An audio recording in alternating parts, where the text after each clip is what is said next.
அனைவருக்கும் வணக்கம். இந்த பதிவில் நம்ம இதை பற்றி பார்க்க போகிறோன்னு தெரிஞ்சுக்கிறதுக்கு முன்னாடி மறக்காமல் நம்ம சேனலை சப்ஸ்கிரைப் பண்ணிக்கோங்க.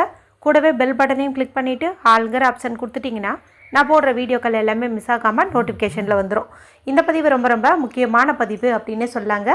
எதை பற்றிய பதிவு அப்படின்னு பார்த்தீங்கன்னா, நாளைய தினம் ஆகஸ்ட் மாதத்தின் 3ஆம் தேதி நமக்கு ஆடி மாதத்தின் 18ஆம் தேதியாக இருக்குதுங்க. இதை நம்ம ஆடிப்பெருக்கு அப்படின்னு சொல்லுவோம். வருஷம் ஒரு முறை மட்டுமே வரக்கூடிய இந்த ஆடிப்பெருக்கு நாளில் நம்ம நீர் வழிபாடு செய்கிறது, மங்கள பொருட்கள் வாங்கிறது, புதுசாக தாலி கயிறை மாற்றி கட்டிக்கிறது, இதெல்லாமே நமக்கு நல்ல பலன்களை கொடுக்கும். மேலும் இந்த ஆடி மாதத்தின் 30 நாட்களுமே விசேஷம் வாய்ந்தது அப்படின்னாலுமே கிழமைகளில் ஆடி ஞாயிறு, ஆடி செவ்வாய், ஆடி வெள்ளி இது மூணுமே தனி சிறப்பு வாய்ந்ததுன்னு சொல்லுவாங்க.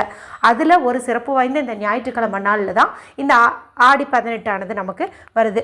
ஏற்கனவே இந்த நாளில் தாலி கயிறு எந்த நேரத்தில் மாற்றிக்கணும், எப்படி மாற்றலாம், யாரெல்லாம் மாற்றணும் என்பது குறித்து சொல்லியிருக்கிறேங்க. இவை தவிர வாங்க வேண்டிய பொருட்கள் குறித்தும் பதிவு போட்டிருக்கிறேன். டைம் கிடைக்கும்போது பார்த்து வச்சுக்கோங்க. அவசியம் பயன்படுத்துங்க. நான் சொல்லியிருக்கிறது எல்லாமே எளிமையான பரிகாரம், ஆனால் அளவில்லாத பலன்களை உங்களுக்கு கொடுக்கும். எண்டு ஸ்க்ரீனில் அதனுடைய லிங்க்கை நான் கொடுக்குறேன். இது எதற்கானது அப்படின்னு பார்த்தீங்கன்னா, ஒவ்வொரு விசேஷமான நாட்கள் வரும்போது நம்மளுடைய சேனலில் குளிக்கும் தண்ணீர் பரிகாரம்னு போடுறது வழக்கம். அதன்படி பார்க்கும்போது இது ஆடி மாதத்தின் 18ஆம் தேதி குளிக்க வேண்டிய முறை குறித்து தான் இப்போ நம்ம பார்க்க போகிறோம். அதாவது ஆடிப்பெருக்கு குளியல் அப்படின்னே சொல்லலாம். பொதுவாக இந்த நாளில் ஆறு, குளம் போன்ற நீர்நிலைகளில் எல்லாருமே போயிட்டு குளிச்சுட்டு வருவாங்க. கடலில் குளிக்கிறதும் நல்லது. இப்போ எல்லாருக்கும் அது மாதிரி ஒரு வாய்ப்பு அமையுமா அப்படின்னு கேட்டிங்கன்னா அது கொஞ்சம் கஷ்டம்னு சொல்லலாம். ஏன்னா எல்லா ஊர்லேயும் இது போல் கடல், ஆறு இதெல்லாம் இருக்காது. ஆனால் இப்போ நான் சொல்லக்கூடிய இந்த முறையில் நீங்கள் குளிப்பதன் மூலமாக புனிதமான நீர்நிலைகளில் நீங்கள் குளித்தா உங்களுக்கு என்ன பலன் கிடைக்குமோ அதுவே துளி அளவும் குறையாமல் கிடைக்கும் அப்படின்னே சொல்லலாம். இந்த குளியல் முறையை ஆண்கள், பெண்கள் யார் வேண்டுமானாலும் எடுத்துக்கலாம். வீட்டில் இருக்கிற சின்ன குழந்தைங்க கூட தாராளமாக எடுத்துக்கலாம். சாதாரண தண்ணீருக்கே சக்தி அதிகம். இதை நம்ம ஒரு சில பொருட்கள் சேர்த்து ரொம்ப அதீத சக்தி வாய்ந்ததாக மாற்றிட்டு குளிக்கும்போது நம்மளுடைய கர்ம வினைகள், கஷ்டங்கள் எல்லாம் நீங்கி நம்மளுடைய விருப்பங்கள் யாவுமே பூர்த்தியாகும், பாவங்கள் நீங்கும் அப்படின்னே சொல்லலாம். இப்போது குளிக்கக்கூடிய தண்ணீர் சுடு தண்ணியோ பச்சை தண்ணியோ உங்களுக்கு எந்த தண்ணி உடம்புக்கு ஒத்து வருமோ அதை நீங்கள் ஒரு பக்கெட் அளவுக்கு பிடிச்சு வச்சுக்கோங்க. அடுத்ததாக இதில் நம்ம சில பொருட்கள் போடணும். அதில் முதலாவது பொருள் என்ன அப்படின்னு பார்த்தீங்கன்னா மஞ்சள் தூள். இந்த மஞ்சள் தூள் அப்படிங்கிறது மங்களத்தை தரக்கூடியது, மகாலட்சுமி தாயாரின் அம்சம் பொருந்தியது. இதை நீங்கள் கஸ்தூரி மஞ்சளாகவும் எடுத்துக்கலாம், இல்லை சமையலறையில் பயன்படுத்துகிற மஞ்சள் தூளையும் கூட நீங்கள் எடுத்துக்கலாம். ஒரு அரை ஸ்பூன் அளவுக்கு இந்த பக்கெட் தண்ணீரில் நீங்கள் போட்டுக்கோங்க. அடுத்து நம்ம போட வேண்டிய முக்கியமான பொருள்னு பார்க்கும்போது கல்லுப்பு. கண்டிப்பாக கல்லுப்பு போடணும். இது நம்மளுடைய கஷ்டங்களை போக்கும். வீட்டில் இருக்குது இல்லையா, அதைவே நீங்கள் போட்டிங்க அப்படின்னா போதும். அடுத்து நம்ம போட வேண்டிய முக்கியமான பொருள் அப்படின்னு பார்க்கும்போது ₹1 நாணயம். இந்த ₹1 நாணயம்ங்கிறது மகாலட்சுமி தாயாரின் அம்சம் பொருந்தியதுங்க. இதை நம்ம அவசியம் இந்த குளிக்கும் தண்ணீர் பரிகாரத்துக்கு பயன்படுத்துறது நம்ம வாழ்க்கையில் இருக்கிற வறுமை நிலையை நீக்கி நல்ல ஒரு செல்வ வளத்தை கொடுக்கும்னே சொல்லலாம். அதாவது மஞ்சள் தூள், கல்லுப்பு, ₹1 நாணயம் இது மூணுமே அவசியமாக போடணும்.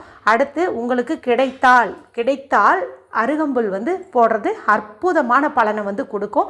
கண்டிப்பாக அந்த மாதிரி ஒரு வாய்ப்பு கிடச்சிச்சு அப்படின்னா நீங்கள் ஒரு அருகம்புல்லாவது நீங்கள் குளிக்கக்கூடிய தண்ணீரில் பயன்படுத்தி குளித்து பாருங்கள். அதன் பிறகு நடக்கிற மேஜிக்கை பார்த்து நீங்களே ஆச்சரியப்படுவீங்க. கிடைச்சா போடுங்க, கிடைக்கலனா இந்த 3 பொருட்களை மட்டும் நீங்கள் போட்டுக்கோங்க. இப்போ என்ன பண்ணுறீங்க அப்படின்னா, உங்களுடைய வலதுகை ரைட் ஹேண்டனுடைய மோதிர விரலை பயன்படுத்தி, ரிங் ஃபிங்கரை பயன்படுத்தி தண்ணீரினுடைய மேற்பரப்பில் மகாலட்சுமி தாயாரினுடைய பீஜ மந்திரமான ஸ்ரீம் அப்படிங்கிறது நீங்கள் எழுதிக்கோங்க. ஏன்னா இந்த நீரும் பார்த்திங்கன்னா தாயாரின் அம்சமாக தான் கருதப்படுது. அதனால் நீங்கள் லட்சுமி தாயாருக்குரிய இந்த பீஜ மந்திரத்தையே நீங்கள் இந்த தண்ணீரில் எழுதிக்கோங்க. இந்த தண்ணீரை பயன்படுத்தி நீங்கள் தலைக்கு குளிக்கிறது அப்படிங்கிறது ரொம்ப ரொம்ப நல்லது. ஒருவேளை உடல் சூழ்நிலை காரணமாக உடம்பு சரியில்லை அப்படிங்கும்போது நீங்கள் தலையில் 3 சொட்டாவது தண்ணி தெளிச்சுட்டு அதன் பிறகு நீங்கள் குளிச்சுக்கிறது நல்லது. இப்போ இதில் போட்டிருக்கிற இந்த தண்ணீரை முழுவதும் நீங்களே தான் பயன்படுத்தணும். வீட்டில் இருக்கிற வேறு யாரு கூடயும் நீங்கள் ஷேர் பண்ணிக்கக்கூடாது. இப்போது இதில் ₹1 நாணயம் போட்டிருக்கிறோம் இல்லையா, அதை என்ன பண்ணணும் அப்படின்னு கேட்டிங்கன்னா, நீங்கள் இதை அப்படியே எடுத்துகிட்டு வந்துடுங்க. எடுத்துகிட்டு பூஜை அறையில் வைங்க. இப்போ அடுத்து உங்கள் கணவர் குளிக்கிறாங்க, குழந்தை குளிக்கிறாங்க அப்படிங்கும்போது அவங்களுக்கும் நான் சொன்ன இதே 3 பொருட்களையோ 4 பொருட்களையோ அந்த தண்ணீரில் போடுங்க. அதாவது வேறு ஒரு ₹1 நாணயத்தை தான் நீங்கள் தண்ணீரில் போடணும். இதே ₹1 நீங்கள் பயன்படுத்தக்கூடாது. இப்போ ஒரு வீட்டில் 4 பேர் இருக்கிறீங்க அப்படிங்கும்போது 4 ₹1 நாணயம் பயன்படுத்துகிற மாதிரி இருக்கும். இப்படி வந்துட்டு நீங்கள் குளிச்சுக்கோங்க. அடுத்து இன்றைக்கி கோவிலுக்கு போகக்கூடிய பாக்கியம் உங்களுக்கு கிடச்சிச்சு அப்படிங்கும்போது இந்த ₹1 நாணயம் 4 ₹1 நாணயத்தையும் நீங்கள் எடுத்துகிட்டு போயிட்டு கோவிலில் உண்டியலில் வந்து போடுங்க.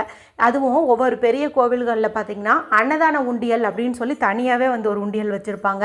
அதில் போடுறது சிறப்பு. ஏன்னா இந்த ஆடிப்பெருக்கு நாளில் நம்ம முடிஞ்ச அளவுக்கு தான தர்மங்கள் எல்லாம் பண்ணுறது நல்லது. குறிப்பாக அன்னதானம் பண்ணுறது வந்து சிறப்புங்க. இப்போ நம்மளால் ஊரை கூப்பிட்டு அன்னதானம் பண்ணுறதுங்கிறது கொஞ்சம் பெரிய விஷயந்தான், அது வந்து பண்ண முடியாது தான். ஆனால் அந்த அன்னதானத்துக்கு ஆகக்கூடிய செலவில் ஒரு சிறு துளி நம்ம ஏற்றுக்கிட்டோம் அப்படிங்கிறதே வந்து நமக்கு புண்ணியத்தை வந்து கொடுக்கும். அதில் இந்த ₹1 வந்து அடங்கும். அதனால தான் இதை வந்து அந்த மாதிரி போட சொன்னேன். அன்னதான உண்டியல் கோவில் இல்லைங்கும் போது நீங்கள் சாதாரணமான உண்டியலில் கூட போடலாம். இவை தவிர கோவிலுக்கு வெளியில் வந்து பார்த்திங்கனாவே ரொம்ப கஷ்டப்படுறவங்க மாதிரி இருப்பாங்க இல்லையா, உணவுக்கு ஏங்கி தவிக்கிற மாதிரி இருப்பாங்க இல்லையா, அவங்களுக்கு உங்களால் முடிஞ்சிச்சு அப்படின்னா ஏதாவது பழங்களோ அல்லது உணவுகளோ நீங்கள் வந்துட்டு வாங்கி கொடுக்கறது இன்னும் சிறப்பு. இவை தவிர இந்த நாளில் நீங்கள் பசுமாட்டுக்கு வாழைப்பழம் கொடுக்கறது, அகத்திக்கீரை கொடுக்கறது, இது எல்லாமே வந்து நல்லதுங்க. இவை தவிர தெருநாய்களுக்கு இந்த நாளில் நீங்கள் பிஸ்கட்டும் வாங்கி போடுறது நல்லது.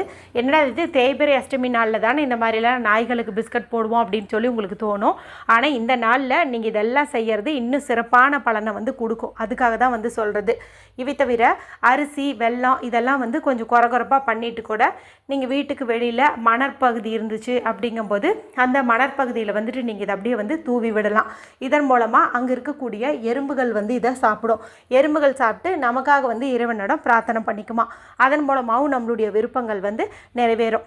அடுத்ததாக உங்கள் வீட்டுக்கு பக்கத்தில் வசதி குறைவாக இருக்கக்கூடிய குழந்தைங்க ஏதாவது சின்ன வயசில் இருக்காங்க அப்படிங்கும்போது அவங்களுக்கு வந்து நீங்கள் இந்த நாளில் ஏதோ வளையலோ பாசியோ நோட்டு புத்தகமோ இல்லை ஒரு கர்ச்சீஃபோ கூட நீங்கள் வாங்கி கொடுக்கறது அப்படிங்கிறது நல்லது. இது எல்லாமே நீங்கள் பண்ணணும் அப்படின்ட்டு இல்லைங்க. இந்த நாளில் நம்ம செய்யக்கூடிய சின்ன சின்ன விஷயத்துக்குமே நமக்கு பலன் வந்து அதிகமாக கிடைக்கும். அதனால தான் ஏதாவது ஒரு வகையில் நீங்கள் ஒரு தானம் பண்ணீங்கும் போது அந்த தானம் பல மடங்கு பெருகி உங்களுடைய கர்ம வினைகளை குறைத்து உங்களுக்கான நல்ல பலனை வந்து கொடுக்கும். அதனால தான் இவ்வளோ ஆப்ஷன்ஸ் வந்து கொடுக்குறேன். என்னடா இதையும் பண்ணணும் அதையும் பண்ணணும்னு பெரிய செலவை வைக்கிறாங்கன்னு சொல்லிட்டு நீங்கள் தவறாக வந்து நினைக்காதீங்க. இப்போ அடுத்ததாக ஒவ்வொரு சிலருக்கு சந்தேகம் வரும், நீங்கள் சொன்ன மாதிரி வந்துட்டு நான் குளியல் முறையை எடுத்துக்கல, ஏன்னா வீடியோ வந்து நான் லேட்டாக தான் பார்த்தேன், நான் என்ன பண்ணுறது அப்படின்னு வந்து கேட்பீங்க. அந்த மாதிரி இருக்கிறவங்க நாளைய நாள் முழுக்கவே நமக்கு வந்து இந்த ஆடி 18 வந்து இருக்குது. அதனால் எந்த நேரத்தில் வீடியோ பார்த்தாலும் சிரமம் பார்க்காம இது மாதிரி தண்ணீர் ரெடி பண்ணிட்டு நீங்கள் வந்து குளிக்கிறது அப்படிங்கிறது நல்லது. இப்போ சப்போஸ் ஞாயிற்றுக்கிழமைனா கண்டிப்பாக ஒரு சில வீடுகள் அசைவம் வந்து செய்வீங்க. அப்போ நீங்கள் என்ன பண்ணுவீங்கன்னா கோவிலுக்கு வந்து போக முடியாத மாதிரி இருக்கும். அந்த மாதிரி இருந்தால் நீங்கள் ஆல்ரெடி அந்த காசுகள் எடுத்து பூஜை ரூமில் வைங்கன்னு சொல்லிட்டேன். இப்போ நீங்கள் மறுபடியும் அந்த வாரத்தில் எப்போ கோவிலுக்கு போவீங்களோ அந்த சமயத்தில் இதை நீங்கள் கொண்டு போயிட்டு கோவில் உண்டியலில் வந்து சேர்த்துருங்க. இல்லைன்னா முடிஞ்ச அளவுக்கு கோவிலுக்கு போய் சாமி கும்பிட்டுட்டு வந்துட்டு அதன் பிறகு நீங்கள் அசைவம் செய்கிறதோ சாப்பிட்றதோ கூட பண்ணிக்கலாம். ரொம்ப ரொம்ப எளிமையான பரிகாரம், ஆனால் அற்புதமான பலனை கொடுக்கும். இந்த குளியலோடு நம்மளை பிடிச்சிருக்கக்கூடிய அத்தனை விதமான கெட்டதும் நீங்கி இனி நல்லது மட்டுமே நம்ம வாழ்க்கையில் நடக்கும். அதனால் அவசியம் எல்லாரும் பயன்படுத்துங்க. வீடியோ பிடிச்சிருந்தால் மற்றவங்களோடையும் ஷேர் பண்ணுங்கள், லைக் பண்ணுங்கள். மற்றும் ஒரு பயனுள்ள பதிவில் உங்களை சந்திக்கிறேன். நன்றி, வணக்கம்.